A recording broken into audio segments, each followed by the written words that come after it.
Hey class, I'm going to tell you all about my all-time favorite movie.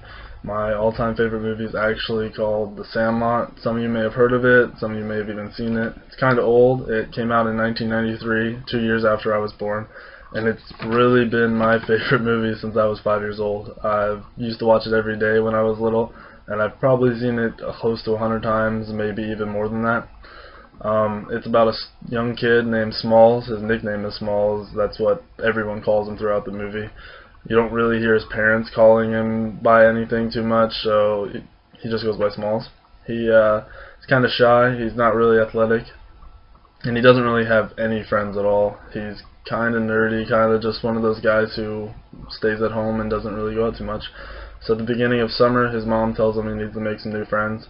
He happens to go out that day and come across a group of kids playing baseball on a small baseball field that they call the Sandlot. He's given the opportunity to play with them because they are missing one player, but quickly the kids find out he can't really play baseball. He can't catch, he can't do anything, he's not athletic. So he makes a fool of himself that first day, goes home, and just doesn't really expect much out of it, doesn't expect to ever see them again or play with them again. But the next day, the oldest of the group, the best baseball player, he comes by and he picks up Smalls to go play some baseball. He gives him a glove, he gives him a hat, and they go out. He quickly realizes he's part of the group, but he's not really one of them yet.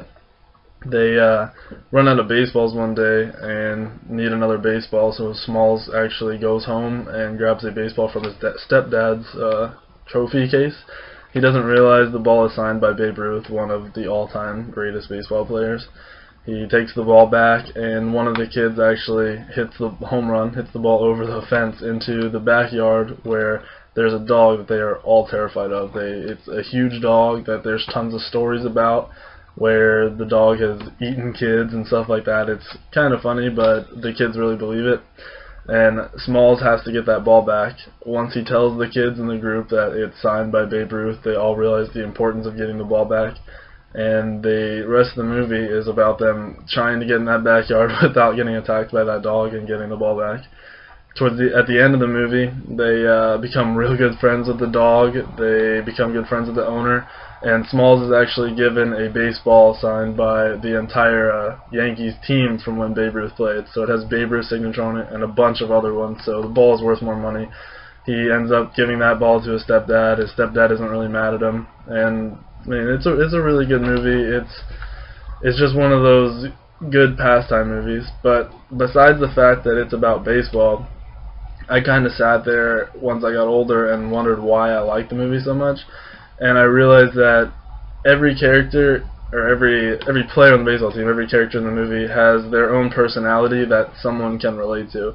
Smalls is shy, he's not really athletic.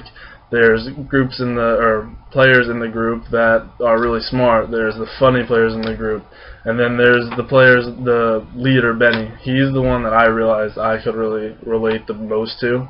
I'm the type of person who likes to be the leader. I like to have people looking up to me, looking to me for guidance, and that's really what Benny does throughout the movie. He's the reason they end up getting the ball back. He's the one everyone looks to throughout the movie. The movie is really, really good in the sense that everyone can relate to somebody. There's always someone that you have some connection with. Even if it's not a main character, they're always there in the background that you can relate to. Even if you don't like baseball, I'm not someone who's really, I don't really like baseball. I enjoy watching it, but I never really enjoy playing it. I'm more of a basketball guy. So that made me even more question as to what the real